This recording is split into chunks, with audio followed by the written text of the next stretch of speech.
So I know you've been hearing a ton of bad news every single day, 24/7. I wanted to give you some good news about the coronavirus. Number one, the last temporary hospital in China has closed. They put up these temporary hospitals to deal with this virus, and the last one is closed because the number of infections are dropping significantly. In fact, they only had one new infection the second day in a row. So that's good news. 90 to 95% of the large manufacturing companies in China are now back to work in some capacity. That's good news. 65 to 70% of small businesses in China are coming back to work. And they have at least 70% of all the people that were infected are now fully recovered. And then we get to the city Codogno, that's in Italy.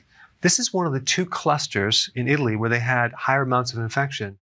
Reported significantly less infections. At one point, they had 35 a day. Now it's only 5 a day. That's good news. All right, next one. And by the way, I put all the links down below so you can verify this data.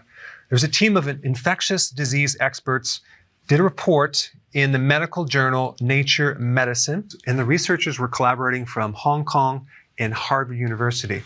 And this is what they found. The new estimates of fatality rates for the coronavirus are not 3%, it's 1.4%. That's significantly less. Also in China, the Disney staff are going back to work, Starbucks is opening up, and I did a video on this new drug, which is basically an old drug repurposed. It's called chloroquine. This is used for malaria. I did a whole video on it, and they used different versions of it, different derivatives of it in China, in South Korea, and other countries, and now they're going to start using it in the US with some pretty good success. And what it does is it allows zinc to penetrate the cell, and zinc turns off the reproduction of that virus. We have a 103-year-old Chinese grandmother made a full recovery. Apple's reopening 42 China stores. There's been a significant decline in cases in South Korea. 3 Maryland patients are fully recovered.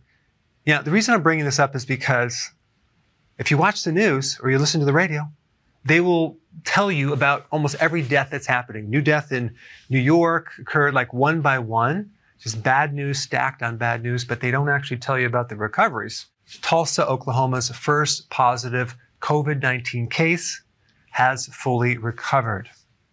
All 7 patients who are getting treated at a hospital in New Delhi have full recoveries. There's also a very interesting paper, which I'm going to do a separate video on. You'll see that very soon. That talks about the relationship between temperature and humidity reducing COVID-19 transmission. But they found that as the temperature increases and the humidity increases, the rate of spread of COVID-19 decreases. Okay, so stay tuned for that. And lastly, a university in the Netherlands found an antibody to COVID-19. All right, guys, that's your dose of good news today. If you haven't seen my video on boosting your immune system, check it out right here.